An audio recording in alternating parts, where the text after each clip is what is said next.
expenses, and I'm back to making a lot of things on my wood stove.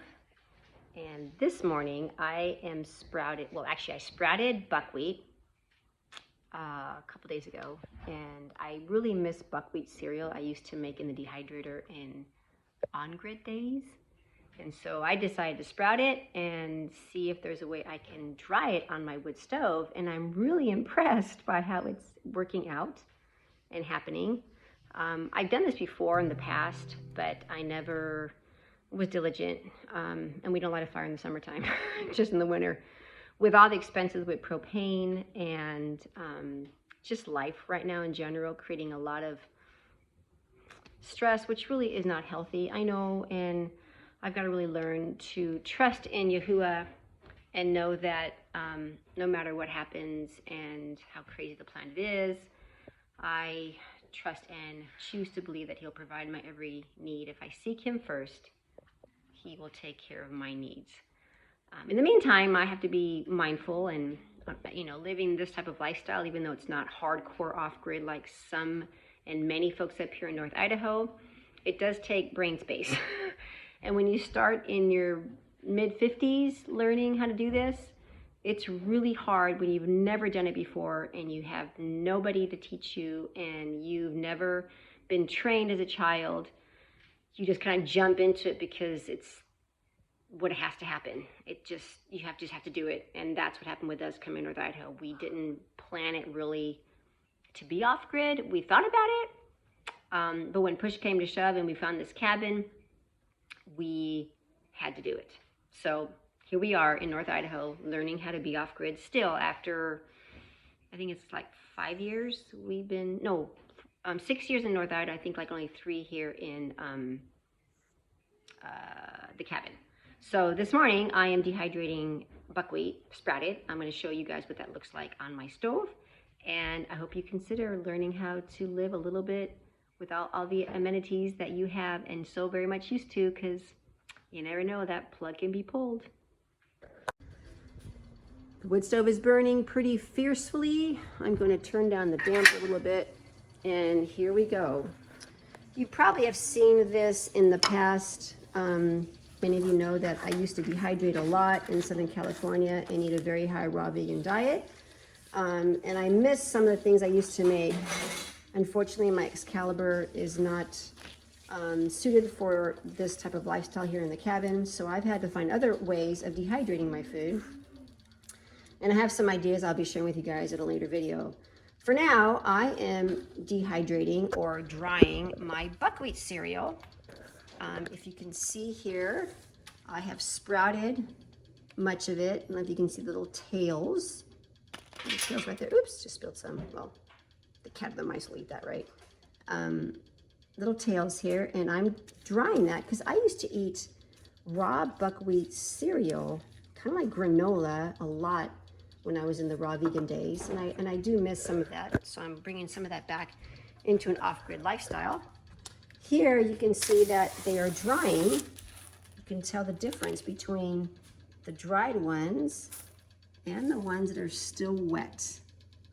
Okay. So you want to make sure that these are really dry, because if you decide to store, that, you don't want there to be mold or anything that's going to cause it to get wet. So buckwheat cereal, sprouted. Here is my buckwheat. So this is what it looks like before it starts to shrivel up. As you can tell, it is sprouted. You can see that. Those tails there. And I have this one on some Teflon sheets that I actually kept with my old Excalibur, and I have it on a cast iron little cookie sheet, I guess you would call it. This one here is a little bit drier. See, it's starting to get hard.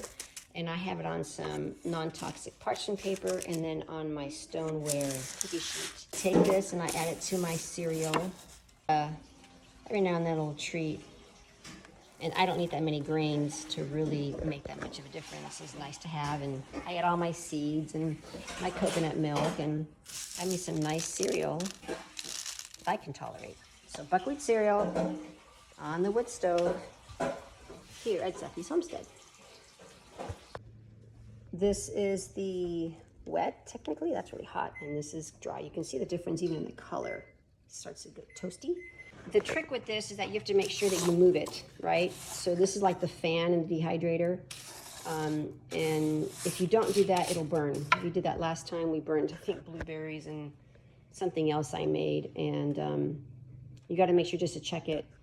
This does take more time and than maybe the dehydrator that you can plug in. And you have to be more on it so you don't burn, right? But it's amazing how, you know, you could just live really simply for the most part and learn how to do some of the things you're accustomed to when it comes to living on grid and implementing those things on an off-grid lifestyle. And I like my cereal.